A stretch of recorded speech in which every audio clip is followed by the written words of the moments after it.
Mu gice cyatambutse twasize Debora umutima usa n'uwahagaze, yewe Kari yari arimo yinginga Dr Hamza amubwira ati ndakwinginze kora uko ushoboye, ntabwo ari uwo gupfa nonaha, oya yewe ntabwo yadusiga Dr ndakwinginze. Inkuru yacu reka n'ubundi tuyitangirire kwa muganga. Dr Hamza nawe aba arimo arareba ibyuma by'aho ngaho byose bitangira kugenda bisakuza, ariko bigenda bitanga sinyari bigaragariza abaganga ndetse n'abari hafi aho ngaho ko ubuzima bw'umurwayi buri habe. Hamza areba agahinda Kari afite, yamureba mu maso agahita amubonamo Klenia, akabona ari nka Klenia uri kumubwira ati ndakwinginze tabara Debora. Mu maso ye atangira kubona Klenia ari kurira, akamubwira ati ndakwinginze tabara ubuzima bwe. Kari uko aba ari kurira amubwira ati tabara tabara tabara umuntu wacu, we nta kindi kintu aba ari kubona, ababona ari Klenia uri kumubwira ngo ndakwinginze mutabare. Kari akomeza kumubwira ati watabaye Klenia, mwaramutabaye ava muri koma, yamaze igihe kinini muri koma kandi mwakoze uko mushoboye abaho, n'uyu rero nawe mutabare. Byose uko abimubwira akabona ni Klenia uri kumubwira ngo warantabaye ndi muri koma, ubuzima bwanjye wabukuye habi, wowe n'abaganga mwafatanyije mwatumye nongera kubaho, tabara n'uyu rero nawe abashe kubaho. Dr bihita bimushobera bikamucanga, akumva ko kuko hari icyo agomba gukora kugira ngo byibura atabara ubuzima bwa Debora. Ako kanya ahita asohoka igitaraganya, agenda akareba abandi ba Dr bagenzi be, bahita binjira bagatangira gushitura umutima wa Debora kugira ngo byibura barebe ko umutima we wakongera ugatera. Batangira kumushitura umutima, Kari ari aho ngaho ariko arasenga avuga ati Mana ndakwinginze, ni ukuri ndagusabye, irengagiza ubupfapfa n'ubupfayongo bwe, wirengagiza ubugome n'ubuhemu bwe, wongere umugarurire ubuzima. Mana ongera umuhihirwe,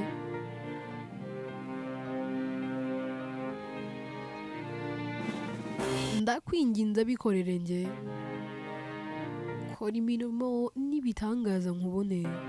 Kuri Klenia narakubonye, rero no kuri Debora ntiwananirwa. Barashitura umutima ariko bikanga, bakora uko bishoboye ariko bikaba iby'ubusa. Abaganga baha sinyari Kari bakamubwira ati byanze. Kari ati oya nimukomeze mugerageze, Imana nikorere muri mwebwe, ni ukuri ndabinginze. Icyo bakora basohora Kari bakamubwira ati basi ugiye hanze. Icyumba baragifunga, bakamanura amarido yose kugira ngo ntihagire n'undi muntu wongera kubabona. Bakajya inama nk'aba Dr bakavuga ngo turakora iki, umuntu arasa naho ibyo byarangiye, mu bigaragara umutima we warekeye gutera, ariko nubwo umutima we warekeye gutera aracyashyushye, ntabwo arakonja. Aha arashobora kuba ibyo byarangiye, ariko nanone ntabwo ari guhumeka. None si ibi byo turabyita iki? Umubiri we uracyashyushye, yewe kandi umutima we nturi gutera, hari no guhumeka. Nose ubwo ibi ni iki kandi? Abadogiteri bamwe ati ibi bijya bibaho, gusa hari igihe umuntu apfa akaba yamara amasaha menshi agishyushye ariko nanone ubuzima bwe bwarangiye. Hari n'igihe agira ihirwe umutima we ukongera ugatera. Ubwo hagati aho nta kindi kintu tugomba gukora, reka dutegereze. Hamza ati basi mureke tugerageze indi nshuro imwe dushiture umutima we, nibyanga tubireke, ariko twagerageje.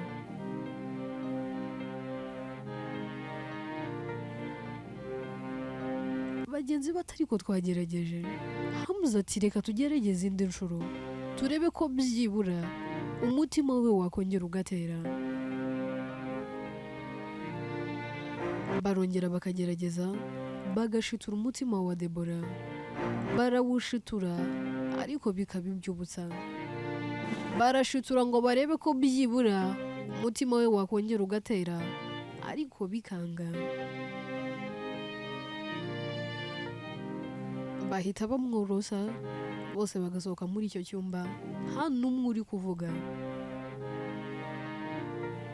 Nta kindi kintu Hamza akora, ahita ashaka umunasi avuga ati nta muntu wemerewe kwinjira muri kiriya cyumba, ntihagire umuntu winjiramo. Kari agerageza kuvugisha Hamza ngo amubaze uko byagenze, Hamza akabura icyo amubwira, agasa n'uri kumukwepa. Muri we aribaza akavuga ati mana, ni ubwa mbere mvuye umuntu kuva natangiriye kariyeri akanca mu myanya y'intoki ndeba. Najyaga numva bavuga ngo ushobora kuvura umuntu ukamutakazaho imbaraga zawe zose, ukamushyiraho ubwenge bwawe n'ubumenyi bwawe bwose, ariko bikarangira wa muntu agucitse. Ndabona nanjye ari byo bimbayeho.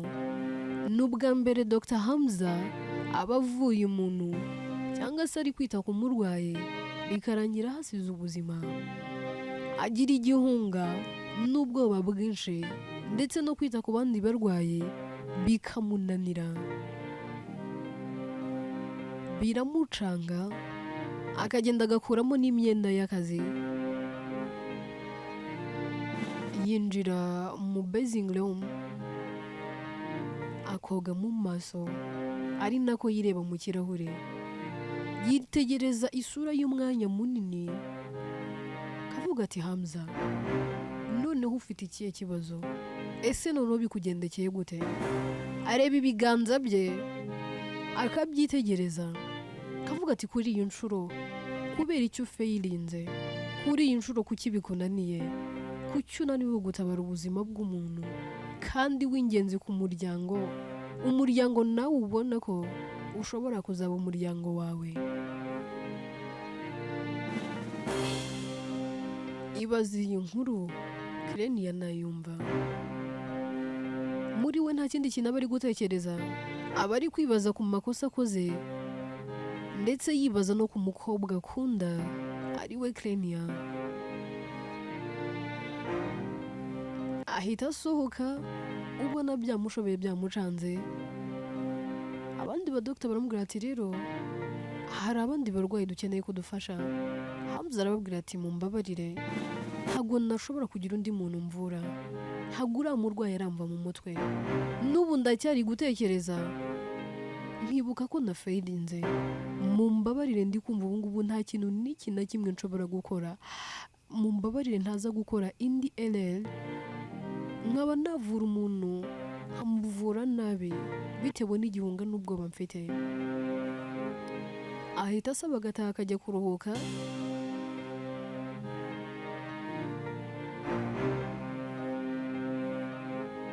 Mbere y'uko agenda, abanasi n'abadokita baramubaza ati none se dogita, umuryango we turawumenyesha ryari? Hamza ati iyi nkuru ntabwo nzi ahantu turi buyihere, mumbabarire mu igihe gito ngende ndyame byibura amasaha 2 yonyine mbanza nshyira ubwenge n'ubwonko ku gihe, ndagaruka base ninjye uri bujye kwibwirira umuryango we uko byagenze.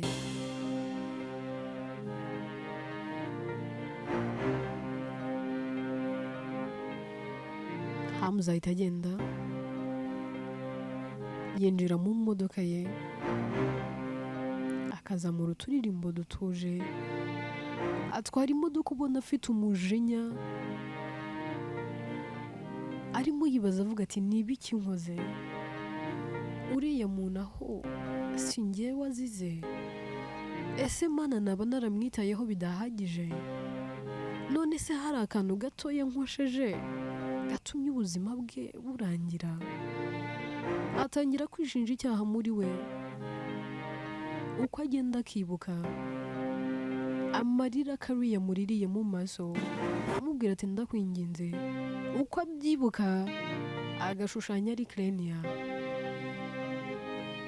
Nta kindi kintu akora, ahita atwara imodoka aho kugira ngo atahe ajye kuruhuka, ahubwo akajya mu rugo kwa Klenia. Agerayo agasanga Klenia aricaye nyine ari kugaruka mu masomo, afite amakayi ubona ari bize. Mu kwinjira yinjira ubona afite ubwoba n'igihunga, amarira ari kumuzenga mu maso. Klenia akimubona ahita yikanga,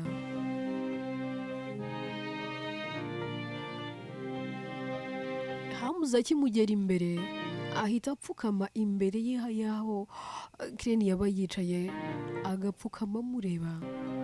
Klenia biramucanga akamubwira ati dogita, ko mbona udatuje, ko mbona usa naho ufite igihunga, bigenze bite kandi? Habaye iki?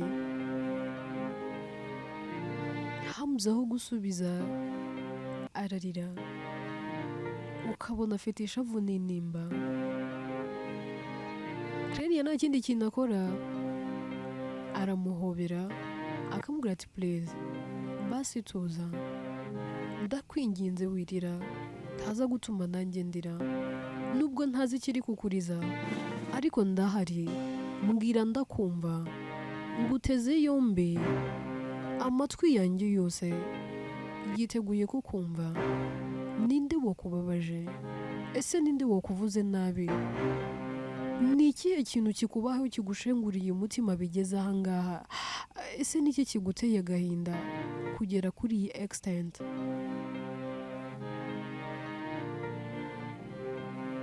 Hamza ati nakoze amakosa, nkoze ikosa nanjye ubwanjye ntashobora kwibabarira. Klenia ati se ukoze irihe kosa? Uri kuntera ubwoba? Hamza rero biramushobera akabura aho ahera abwira Klenia. Klenia agerageza kumwumvisha ngo amubwire, ariko kuko aba adashobora no kubuja byibura ngo arebe ko yanamwitaho, aragerageza agashaka n'ubundi buryo ashobora kwicaramo ngo arebe ko yakicara arebana na Hamza, ariko bikaba iby'ubusa. Hamza arabireba akabona ko Klenia yabuze uburyo yifata, yabuze n'uburyo yicaramo. We ikintu akora,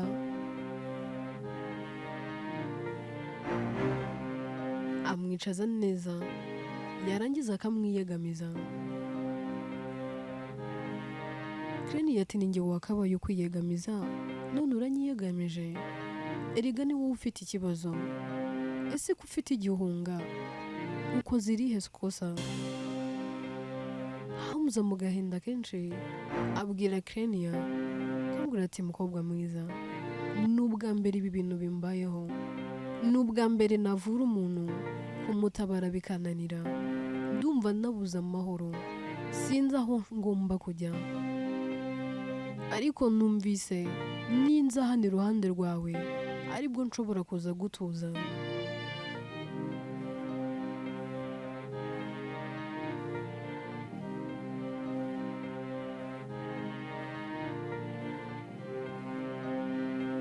Klenia ati ndakumva, humura wigira ikibazo, watabaye ubuzima bwa benshi, wagiye uvura indembe nyinshi, hari benshi cyane bariho kubera ko wabitayeho. Umuntu umwe rero wakunaniye kwitaho ntabwo ari wowe watuma umera gutya. wowe uravura ariko ntabwo utanga ubuzima. Ubuzima butangwa n'Imana. Ukora ibyawe nka muganga, ibisigaye n'Imana ibikora. Rero wowe wakoze inshingano zawe neza, niba byanze uwo muntu akahasiga ubuzima, ntabwo amakosa ari ayawe. Wikishinja icyaha, oya wikumva ko wakoze amakosa n'amabara, wigira igihunga. Ndakwinginze tuza.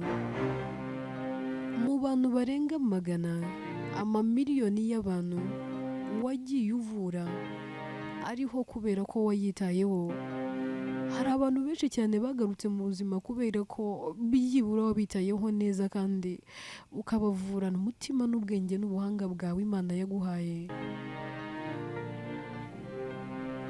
Rero wikumva ko ubuzima bw'umuntu umwe bugiye ari amakosa yawe. Wakoze uko ushoboye, ahari hasigaye hari ah'Imana. Erega nubwo muri abaganga muvura, rimwe na rimwe Imana ibakoreramo. Kuvura umuntu agakira si ubuhanga bwanyu, ahubwo ni ineza y'Imana ndetse n'ubuntu bwayo. Imana niyo ireba ikabona ko uwo muntu akwiye kuba akiriho, igakomeza kumutiza ubuzima, ikabakoreramo namwe mukamuvura. Ariko ntabwo ari ubwenge bwanyu bubikora, ahubwo mufatanya no gushaka kw'Imana.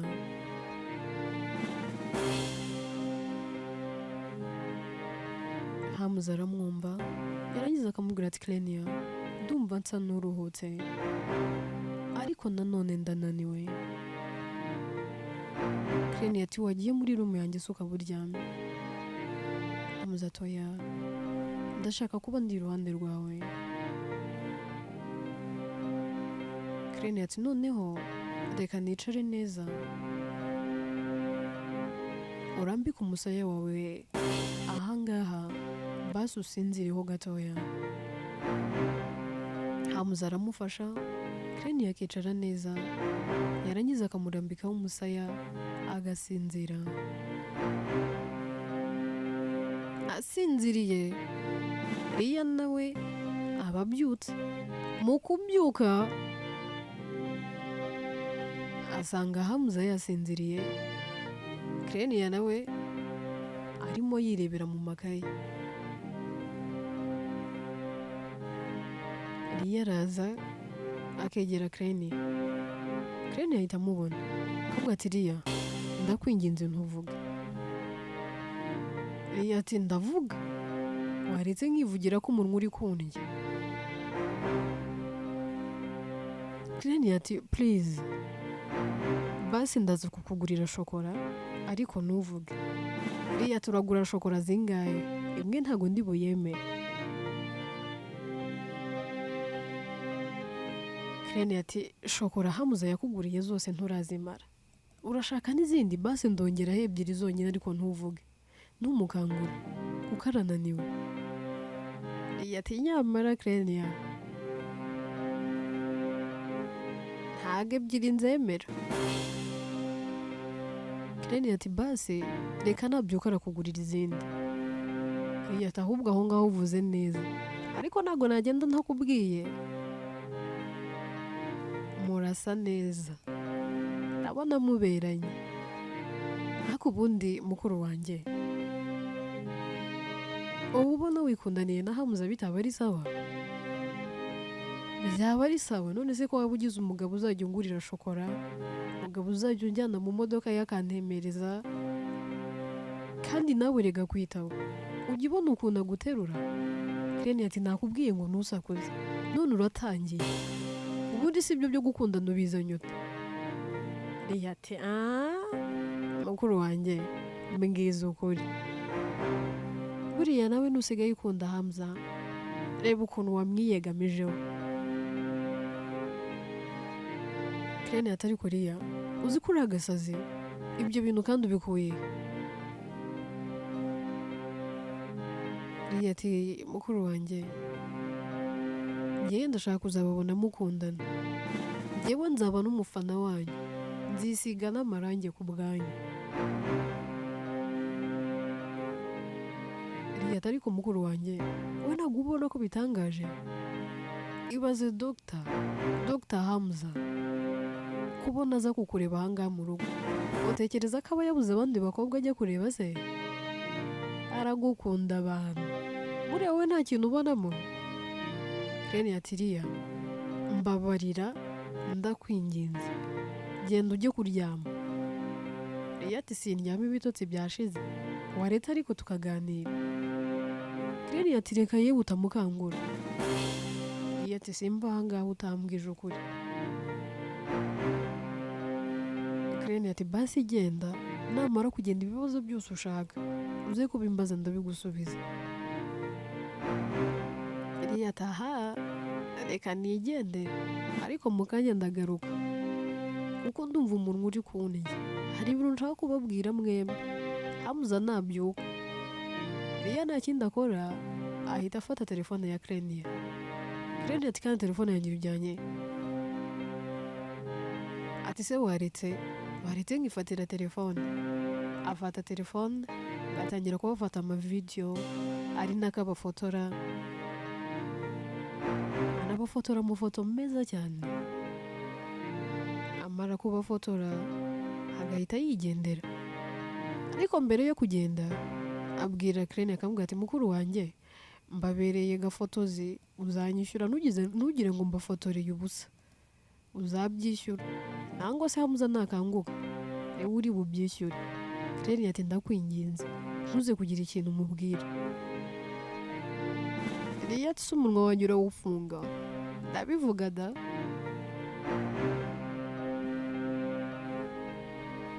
Tuve kuri Rene na Riya ndetse na Hamza, ahubwo twigire kuri Logan na Jesse.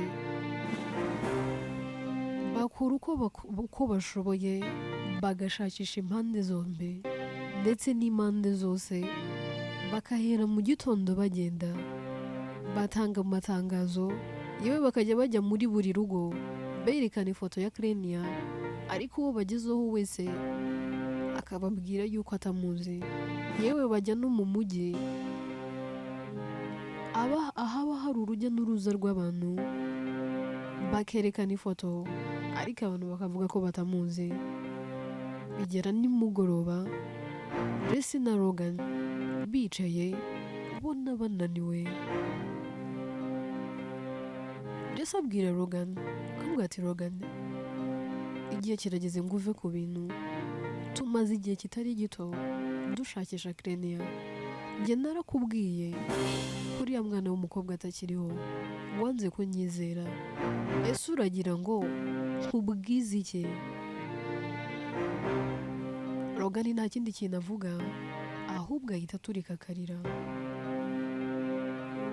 atangira kwicuza akavuga ati iyo nza kuba ntaragiye, iyo nza kuba ntaragusize ntabwo uba warapfuye, nta nubwo wakabaye utakiriho. Byose ni amakosa yanjye, umbabarire naragutereranye, nari mbizi ko usigaye wenyine, nta wundi muntu muri kumwe, nta wundi ufite wakwishingikirizaho, nta n'undi muntu ukwitayeho. Ndaguta ndagenda, sinagombaga kwita ku magambo wari umaze kumbwira, nagombaga guhagarara iruhande rwawe nkemera data na mama bakansiga, ariko nkaguma iruhande rwawe. Ariko se nzabasha kwibabarira ikosa gute? Byose ni amakosa yanjye, wakabaye ukiriho.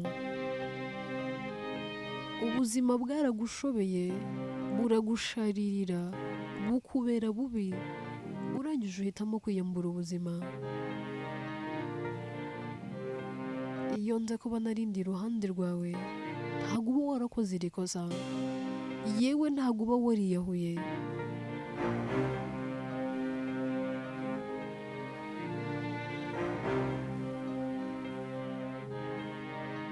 Aho uri hose umbabarire, ni njye watinze, ni nanjye wagutaye. Wowe iteka wahoze iruhande rwanjye kandi rwose iteka wambaye hafi. Nta kintu n'iki na kimwe nigeze nkuburana, ariko none ndebera, nagize kwikunda numvira umutimanama wanjye, ndetse ngendera ku magambo wari umaze kumbwira, ndagenda ndagusiga, nirengagiza ko nagukundaga kandi by'ukuri nari nzi ko isaha yose ningaruka nzagusanga, none ndakubuze. Jesse ati wikishinja amakosa, wikumva ko urupfu rwawe rugizemo uruhare, nta kosa ufite, kandi nabwo iyo uza kuba uhari nyine isaha y'umuntu iyo yageze aragenda, ntacyo wari kubihinduraho. Ntugana toya, hari abantu bapfa mbere yo gupfa, hari abantu bapfa igihe cyabo kitageze, hari abo satani yiba. Krenia yari umwana mwiza, yari umunyabwenge, yagiraga umutima mwiza, yari mwiza imbere n'inyuma. Jesse wowe ntabwo umuzi, nta kintu n'iki na kimwe uzi kuri Krenia uretse kuba waramutotezaga gusa umuhora ko namukundaga. Jesse ati yego nibyo koko naramwangaga, yewe nkanamutoteza, ariko byose byari ubwana.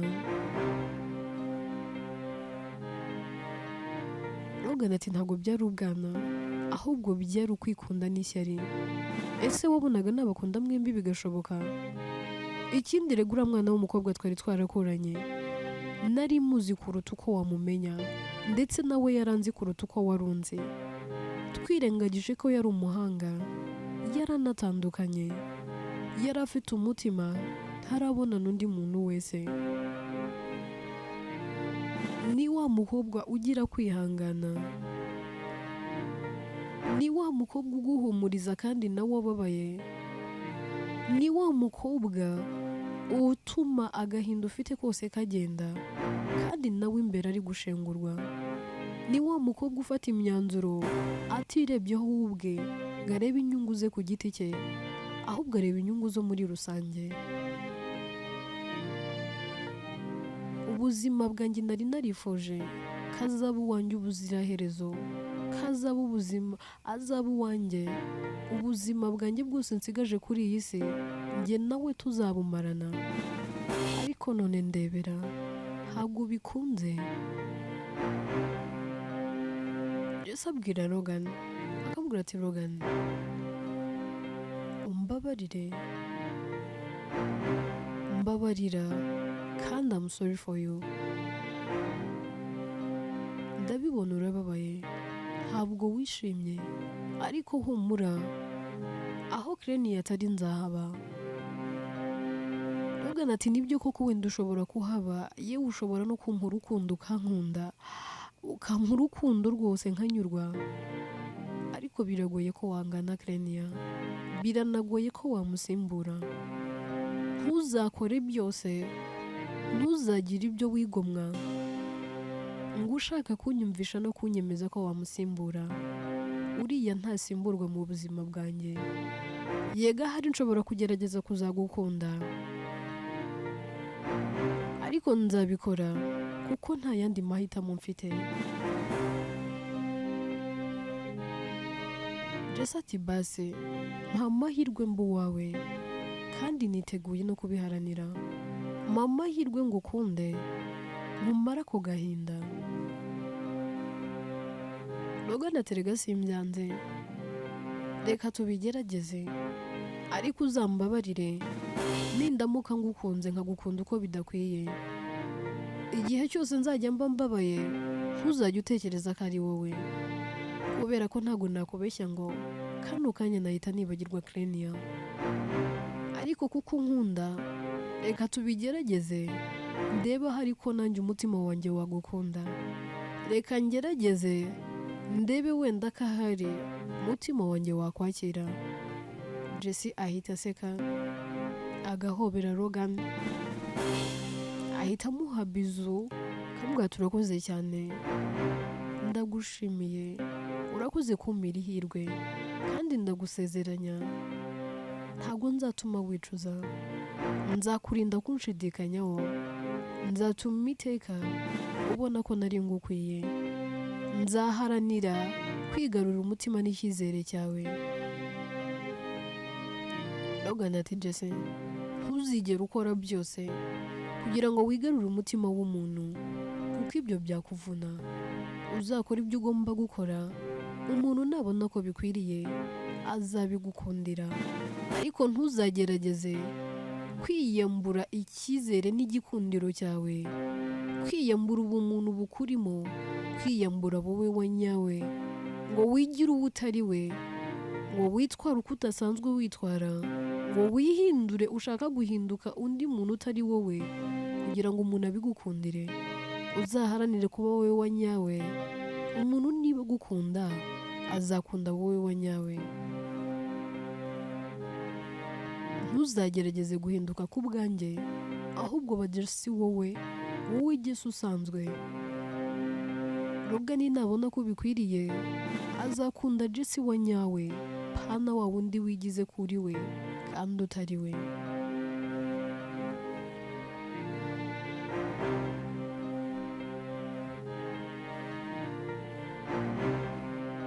Jesse ati ndabyumva kandi ndakwinginze, nubona ndi gutana ndi kwitwara uko bidakwiriye nangwa se ukabona ndimo ndakubabaza, nkakosa nkakubabaza, ntuzankosoze intonganya, ntuzankosoze uburakari, uzambwizanye neza, nzakumva.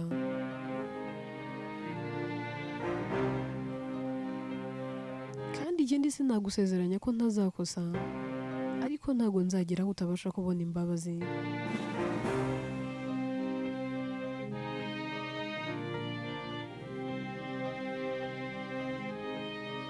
Logan ahita ahobera Jesse akamusoma mu gahanga, akamubwira ati ndagushimira igihe cyose maze mu Rwanda, wambaye hafi, utitaye ku myitwarire yanjye, utitaye ko nabaga ndi kugerageza kuguhunga,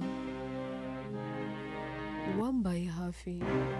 Naraguhungaga ariko wowe ukaza unsanga, naguteraga agahinda ariko ako gahinda ukakabyazamo urukundo ndetse ukakabyaza imbabazi, ukambabarira, ukanguma iruhande.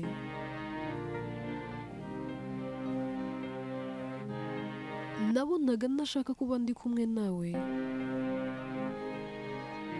ariko wowe ukanyumvisha ko uko gushaka kujya kure yawe wowe utabibona nk'ibisubizo, ahubwo ukanguma iruhande.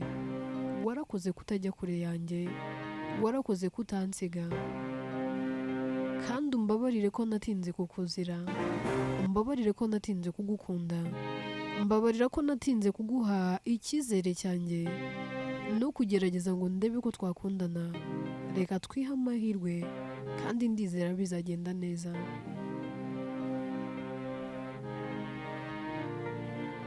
Tuve kuri Logan ndetse na Jesse,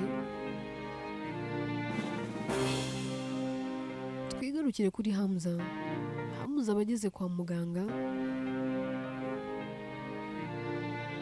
akigera ku bitaro ahamagara Krenia akamubwira ati wakoze kunyitaho, wakoze gutuma ntuza, ubu ngarutse mu kazi kandi ngiye kugakora neza ndetse nishimye. Krenia ati nishimiye ko byibura utuje kandi umeze neza.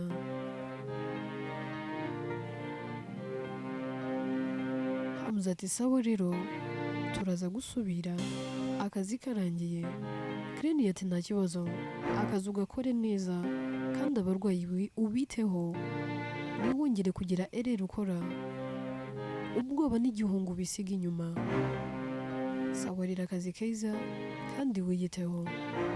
Hamza ati nawe wiyiteho.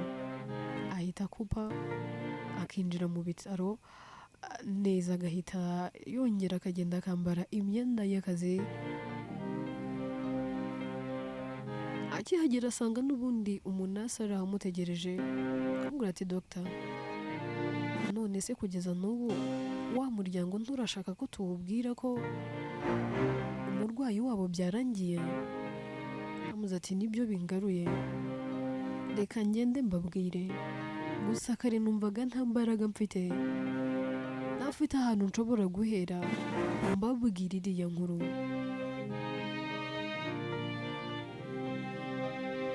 Hamza ahita agenda yerekeza ahantu hari Carrie, Gloria, Annette, Raoul